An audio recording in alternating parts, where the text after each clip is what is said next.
Oke, selamat malam Ibu Bapak dan teman-teman sekalian gitu ya. Jadi pada malam hari ini secara khusus akan dibahas gitu ya mengenai pertanyaan dari orang Farisi dan juga orang Saduki kepada Yesus perihal mereka meminta tanda. Saya akan membahas dua hal, kemudian akan dilanjutkan oleh Coach dan juga Mas Bertus. Nah, Matius 16 ayat 1. Kita langsung baca saja karena di bagian yang pertama ini cukup singkat, hanya ada 4 ayat. Matius 16 ayat 1. Kemudian datanglah orang-orang Farisi dan Saduki hendak mencobai Yesus. Mereka meminta supaya ia memperlihatkan suatu tanda dari sorga kepada mereka. Kemudian di Matius 16 ayat 2 sampai 4, Yesus menekankan bahwa manusia bisa melihat tanda-tanda alam tetapi tidak mampu melihat tanda-tanda zaman. Nah, ini adalah jawab Yesus kepada mereka orang-orang Farisi dan orang Saduki yang meminta tanda. Sebab kepada mereka hanya akan diberikan tanda Yunus. Nah, mungkin untuk yang pertama, kita perlu memahami bahwa kedudukan sosial orang Farsi dan orang Saduki barangkali itu hampir setara gitu ya, setara tapi tidak identik atau tidak sama. Mereka menjadi satu dalam sidang Sanhedrin gitu ya, yang menghakimi Yesus, tapi peran ataupun kedudukan sosial dari kedua kelompok ini sangat berbeda. Mereka bukan hanya sekedar kelompok religius, tapi seperti dua ekspresi itu ya, yang berbeda dari struktur sosialnya, entah pandangan terhadap teologisnya dan juga keterlibatan terhadap politik Yudaisme pada abad pertama. Nah, bersamaannya kedua kelompok ini muncul dalam konteks setelah Bait Allah yang kedua, ketika Bait Allah yang kedua, gitu ya, di bawah dominasi kekuatan asing pada saat itu adalah Kekaisaran Romawi, di mana identitas religius itu menjadi pusat kehidupan sosial. Nah, orang Farisi sendiri itu adalah kelompok religius yang berasal dari kalangan ahli Taurat atau juga dari awam yang saleh. Mereka berfokus pada ketaatan yang ketat terhadap hukum Taurat, kemudian mereka juga mengembangkan tradisi lisan yang kelak akan menjadi dasar-dasar dari Talmud. Kemudian secara teologis, mereka percaya akan kebangkitan orang mati, mereka percaya akan entitas atau keberadaan malaikat dan realitas yang spiritual gitu ya, malaikat dan lain-lainnya. Dan kemudian mereka memahami atau mengimani eksistensi Allah atau providensi Allah dalam sejarah gitu ya. Providensi Allah itu bahwa Allah menyertai mereka, memprovide mereka dalam sejarah bangsa Israel keluar dari perbudakan Mesir. Nah, orang Saduki berbeda dengan orang Farisi ya. Orang Saduki itu adalah kelompok elit, ya. Elit imam ataupun juga aristokrat. Dan orang Saduki itu berpusat di Bait Allah di Yerusalem, tempat peribadatan. Kemudian mereka juga memiliki kekuasaan politik dan juga sekaligus religius formal. Nah, secara teologis mereka menolak kebangkitan orang mati, mereka juga menolak malaikat, mereka juga menolak dunia spiritual, dan mereka hanya menerima hukum Taurat yang secara tertulis. Mereka merepresentasikan, orang Saduki ini merepresentasikan institusi resmi dan religius yang konservatif dan juga politis gitu ya. Karena di beberapa kesempatan orang Saduki itu karena dia mau menjaga gitu ya, mau menjaga eh, stabilitas politik, maka beberapa hal dia harus berpolitik juga dengan Kekaisaran Romawi. Nah, jadi secara struktur sosial, orang Farisi itu berbasis pada rakyat atau ahli Taurat gitu ya. Mereka tidak terpusat, mereka desentralisasi gitu ya. Tidak terpusat di satu tempat, berbeda dari orang Saduki yang mereka berpusat di Yerusalem, di Bait Allah. Kemudian secara pengakuan bahwa orang Farisi itu mengakui Taurat secara tertulis dan juga tradisi lisan. Sedangkan orang Saduki hanya mengakui teks atau tulisan Taurat saja. Nah, demikian juga orang Farisi itu mengakui dunia yang terlihat dan juga tidak terlihat, sedangkan orang Saduki fokus pada dunia saat ini saja. Oke. Nah, keduanya, orang Farisi dan orang Saduki, yang dalam beberapa kesempatan sebetulnya mereka berdua itu tidak akur. Karena orang Farisi sendiri kadangkali dia kritis gitu ya terhadap bangsa Romawi, lebih independen gitu ya, lebih independen. Sedangkan orang Saduki itu lebih menjaga stabilitas politik sehingga dia seringkali berkolaborasi dengan Kaisar Romawi. Nah, hal ini sebetulnya membuat orang Farisi dan orang Saduki itu sebetulnya sering tidak cocoknya. Tetapi dalam konteks bertanya kepada Yesus, mereka berdua sama-sama bertanya gitu ya. Menjadi seolah menjadi satu kubu gitu yang memusuhi Tuhan Yesus. Orang Farisi dari di sisi Bible ya mengatakan bahwa orang Farisi dan orang Saduki meminta tanda, tapi Kristus sendiri menolak untuk memberikan tanda. Satu-satunya tanda yang akan diberikan adalah tanda Yunus, yaitu kebangkitannya setelah 3 hari dari dalam kubur. Kemudian John Chrysostom mengatakan, mengapa generasi ini mencari tanda? Nah, kata generasi ini merujuk pada mereka yang tidak percaya. Tetapi walaupun mereka itu tidak percaya, Yesus tetap mengasihani gitu ya. Yesus tetap meratapi mereka sebagai orang yang sakit yang tidak dapat disembuhkan. Ingat bahwa peristiwa ini terjadi setelah penggandaan roti. Ketika mereka sudah menerima mukjizat gitu ya, penuh dengan kuasanya, mereka malah mau mencoba Yesus. Karena mereka tidak mencari cara untuk bagaimana caranya percaya gitu ya. Tapi mereka malah mencari cara untuk menjatuhkan Yesus. Nah, karena mereka tidak berusaha untuk percaya, maka Yesus menyebut mereka munafik. Selanjutnya, tafsiran yang berikutnya adalah kita akan belajar dari titik ini ke belakang, kita akan belajar tafsiran dari Cornelius a Lapide mengenai tafsiran ini. Sebetulnya kan perikop ini cukup cukup singkat gitu ya. Mungkin akan banyak sekali relevansi kontemporer, hal-hal yang bisa kita pelajari dari perikop ini. Dari Cornelius a Lapide, tafsiran ini sebetulnya memperlihatkan suatu sintesis gitu ya, sintesis yang cukup khas gitu ya antara teksnya itu sendiri, kemudian refleksi secara teologis gitu ya, kemudian ada nilai moral yang bisa kita ambil dan juga berakar dalam tradisi gereja. Kita baca, orang-orang Farisi meminta tanda dari surga, seolah-olah mukjizat yang telah dilakukan Kristus di hadapan mereka, yang setiap hari mereka lihat, tidak cukup untuk membuktikan bahwa ia adalah Mesias. Nah, pertama-tama Cornelius a Lapide justru menempatkan tindakan bahwa kaum Farisi dan orang Saduki itu sebagai ekspresi gitu ya. Mereka sendiri sudah tertutup terlebih dahulu terhadap kebenaran, sehingga mereka tidak lagi terbuka ya dengan kebenaran yang ingin ditawarkan oleh Tuhan Yesus. Jadi permintaan mereka akan tanda dari surga justru tidak muncul karena mereka bukan kekurangan bukti gitu ya, tapi mereka menolak bukti. Mereka tidak memiliki disposisi batin yang cukup atau di posisi hati mereka sudah mengeras gitu ya, sehingga ada kehendak dari mereka yang menolak untuk mengakui makna ilahi dari mukjizat yang telah mereka saksikan. Maka dalam hal ini salah ide itu membaca tindakan mereka sebagai suatu bentuk skeptisis, tidak kekurangan terang, tapi mereka justru menolak terang itu sendiri. Oke, next. Nah, lebih jauh mereka menyebut bahwa mukjizat penggandaan roti itu sebagai tanda duniawi, sebab mereka malah menuduh Yesus sebagai seorang penyihir gitu ya. Mereka meminta Kristus sebagai suatu tanda dari surga bahwa Allah yang memerintah dari atas tentu akan memberikan kesaksian pada Yesus anaknya yang sudah diutus gitu ya. Nah, ini adalah implikasi dari pertanyaan mereka, sebab mukjizat penggandaan roti yang diberikan oleh Yesus seolah-olah Yesus sendiri melakukan suatu sihir gitu. Nah, Cornelius a Lapide kemudian mengkaitkan motif mereka, orang Farisi dan orang Saduki ini, akan kerinduan sebetulnya, mukjizat mana di padang gurun. Sehingga permintaan mereka yang sesungguhnya adalah suatu penampakan Mesias ke dalam kategori historis. Mereka punya ekspektasi bahwa Mesias yang muncul sesuai dengan historis yang sudah mereka pernah rasakan. Maka permintaan mereka sesungguhnya ini sudah tertutup gitu ya, sudah tertutup, sudah terbatas ke dalam ekspektasi mereka terhadap historisitas gitu ya. Historisitas bagaimana Allah itu memprovide bangsa Israel dalam perjalanan gitu ya di padang gurun.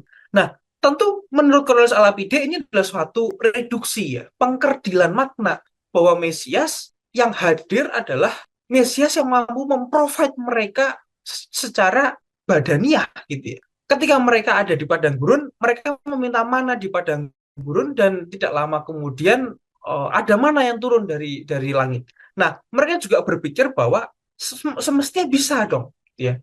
Apa yang mereka alami dulu di padang gurun secara historis dan saat ini juga Mesias yang muncul yaitu Yesus semestinya mampu melakukan mukjizat-mukjizat, mestinya mampu melakukan hal yang lebih transendental gitu ya, hal yang lebih mewah lagi sehingga mereka yakin bahwa Yesus itu adalah yang diutus oleh Allah. Oke, next.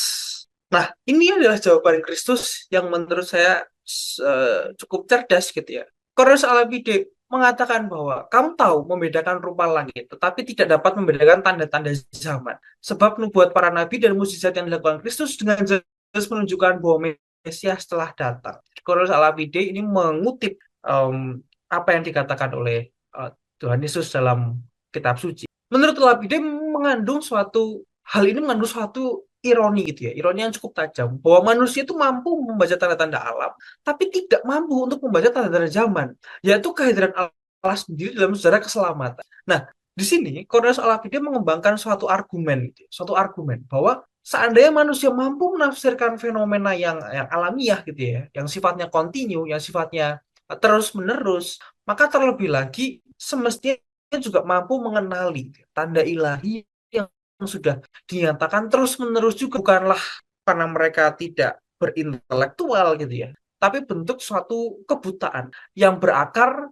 dari kehendak mereka yang sudah terbatas gitu ya, yang sudah terbatas, yang menyebabkan kehendak itu tidak mampu tunduk pada kebenaran yang mereka hadapi. Kehendak mereka bahwa Mesias itu kan mestinya bisa memberikan kita suatu tanda dari langit, tapi nyatanya tidak bisa. Oh, berarti dia bukan Mesias. Nah, kira-kira seperti itu yang dialami oleh orang Farisi atau orang Saduki dalam perjalanan mereka bertanya pada Yesus. Nah, memang dalam elaborasinya gitu ya, Cornelius Lapide memang melanjutkan bahwa pada masa itu sudah ada penjelasan-penjelasan mengenai warna-warna langit ya, yang menunjukkan pengetahuan manusia tentang alam itu sudah punya dasar rasional yang sah. Tapi justru kontras gitu ya antara ketepatan penilaian terhadap hal-hal yang nyata, hal-hal yang sifatnya ilah. Jadi Cornelius Lapide malah mengatakan, Cornelius Lapide mengatakan, banyak orang pada zaman ini dia cerdik dalam dunia tetapi bodoh dalam hal surga, tajam dalam mengumpulkan uang, tapi sangat tumpul dalam perkara hati nurani. Jika dari tanda-tanda langit kamu dapat mengetahui cuaca yang akan datang, terlebih lagi kamu seharusnya dapat mengenali aku sebagai Mesias dari nubuat dan mukjizat. Jadi akal manusia pada dasarnya tetap mampu untuk mengetahui kebenaran, tetapi kehendak kita yang terbatas gitu ya, yang sudah kita batasi sendiri dalam ekspektasi, dalam harapan, gitu ya, dalam harapan yang ekspektasinya tidak logis gitu ya, tapi kehendaknya seringkali akhirnya menyimpang gitu ya, dan menyelewengkan dari pengetahuan itu sendiri. Maka tidak heran ketika Kristus menyebut mereka generasi gitu ya, generasi yang jahat dan tidak setia. Oke. Nah, kemudian berikutnya, Cornelius Lapide juga memberikan satu dimensi yang simbolik. Mereka menatap ke langit untuk tanda-tanda masa depan, tetapi mengabaikan waktu rahmat yang ada sekarang. Jatuh ke dalam kebinasaan. Hikmat mereka ada di dalam dompet mereka. Mereka sangat tajam dalam perkara dunia, tetapi sangat bodoh dalam penyembahan kepada Allah. Cornelius Lapide memberikan bahwa ada perbedaan gitu ya. Ketika tadi diungkapkan oleh Yesus mengenai langit yang cerah dan juga langit yang mengancam badai, ada suatu tipologi di situ. Bahwa langit yang cerah artinya adalah suatu masa pertama, yaitu masa rahmat dan keselamatan. Dan yang kedua sebagai masa penghakiman dan juga masa akhir zaman. Dan kita sebagai manusia sebetulnya dipanggil untuk membaca tanda-tanda zaman. Bukan hanya dalam arti untuk mengenali Mesias yang telah datang, tapi juga dalam arti hidup gitu ya, dalam kesadaran maupun dalam penggenapan akhir yang akan datang. Jadi ini adalah suatu kritikan langsung terhadap manusia, terhadap kita juga lintas zaman gitu ya, termasuk di zaman modern, bahwa Cornelius Lapide sudah menyadari lebih awal bahwa menunjukkan iman itu justru lebih rasional ketika manusia mampu membaca tanda-tanda zaman. Jadi iman bukan kekurangan bukti, tetapi iman itu adalah kegagalan membaca realitas secara benar. Orang Farisi dan orang Saduki, mereka gagal membaca realitas secara benar. Mereka menginginkan tanda yang turun langsung dari surga, tapi mereka mengabaikan tanda yang sudah diberikan Yesus secara langsung hari demi hari. Dan saat ini kita hidup di tengah-tengah tanda gitu ya. Tapi kita justru tidak hidup sebagai pembaca tanda. Jadi ini ada suatu problem fundamental kita gitu ya, manusia, bahwa kita tidak kekurangan bukti mengenai Allah, tapi disposisi batin kita yang menolak untuk menerima bukti tersebut sebagai kasih dari Allah. Nah, mungkin sedikit relevansi kontemporer atau sharing gitu lah ya, sharing aja lah. Ada nextnya nggak? Oh, nggak ada. Oke, sharing aja lah sedikit. Apa yang dikatakan oleh Kristus ini barangkali juga saya alami. Seperti teman-teman tahu gitu ya, bahwa saya bekerja di Jakarta itu sebagai seorang banker. Tentu sebagian orang menganggap saya mampu gitu ya, cukup mampu untuk menganalisis data yang kompleks gitu, terbiasa berpikir secara probabilistik gitu ya, mampu membaca tren pasar saham, market, nah gitu ya, memprediksi risiko dengan presisi yang cukup. Nah, itulah dalam arti tertentu saya gitu ya, atau teman-teman gitu ya, mampu membaca langit gitu ya, mampu membaca pola, tanda atau sinyal gitu dalam dunia nyata. Kita bisa melihat tuh sinyal-sinyal kapan saham ini akan naik, kapan saham ini akan turun gitu ya. Kita mampu loh dengan cepat secara intuisi ini, dengan cepat loh dapat ya sinyal-sinyal kapan ini harga akan naik, kapan harga akan turun. Tapi di sisi lain, barangkali saya juga mengalami kecemasan gitu ya akan hari depan saya.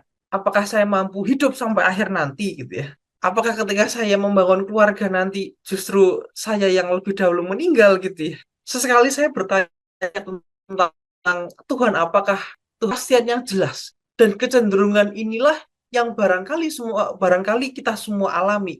Barangkali kita berpikir akan melakukan itu ketika sudah pasti gitu ya. Nah, disinilah ketika saya membuat materi ini, tafsiran Cornelius Alapide itu memberikan saya suatu harapan bahwa kita sendiri, saya sendiri tidak kekurangan tanda. Tentu kita semua mengalami banyak momen dalam hidup kita diselamatkan dari bahaya. Perjumpaan dengan Tuhan yang tulus ya, perjumpaan dengan relasi dengan komunitas, dengan orang tua, dorongan hati untuk mencari sesuatu yang lebih dalam gitu. Tapi hal-hal di atas barangkali belum saya baca sebagai tanda zaman gitu ya. Itulah yang dikatakan bahwa kita gagal melihat kasih Allah dalam bentuk yang paling sederhana. Kita gagal membaca tanda-tanda zaman. Ya, setara dengan orang Farisi dan orang Saduki gitu ya, yang meminta tanda langsung dari langit bahwa kekayaan kamu di masa depan akan mencapai sekian gitu ya. Sehingga kamu jangan takut untuk melakukan yang Tuhan kehendaki. Nah, jadi akhir dari refleksi ini barangkali menjadi sangat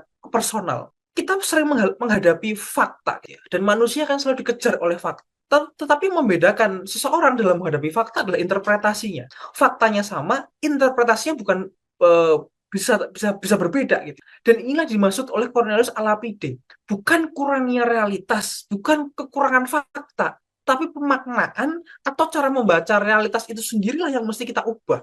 Interpretasi yang berbeda itu bergantung pada kehendak. Interpretasi seperti apa yang mau kita berikan kepada suatu fakta yang sama. Jadi akhir dari refleksi ini menjadi sangat personal bahwa kita semua pada dasarnya hidup di tengah tanda-tanda gitu ya. Entah kita sedang berada dalam relasi, dalam penderitaan, dalam masa keindahan gitu ya. Tapi dua hal itu selalu terbuka, dua kemungkinan itu selalu ada bahwa kita mampu membaca sebagai suatu kebetulan gitu ya, atau membaca sebagai tanda, menjadi transparan terhadap Allah. Nah, akhir dari refleksi itu mungkin kita bisa bawa pulang. Nah, untuk yang pertama, kita bisa merumuskan refleksi Cornelius Alapide, kemudian kita bisa melihat dari tanda gitu ya di kehidupan kita sehari-hari. Bahwa tanda dari surga tidak selalu datang dalam bentuk yang spektakuler, tapi hadir dalam realitas biasa yang menuntut kepekaan hati untuk dimengerti. Manusia saat ini mungkin sering berkata, kalau Tuhan ada, buktikan dengan jelas. Nah, tapi Cornelius Alapide seolah-olah menjawab bahwa bukti itu sudah tersebar dalam hidupmu. Apakah engkau mau melihatnya? Itulah kesimpulan yang kedua. Manusia akhirnya dipanggil untuk menafsirkan dirinya dan makna hidupnya dalam terang Allah.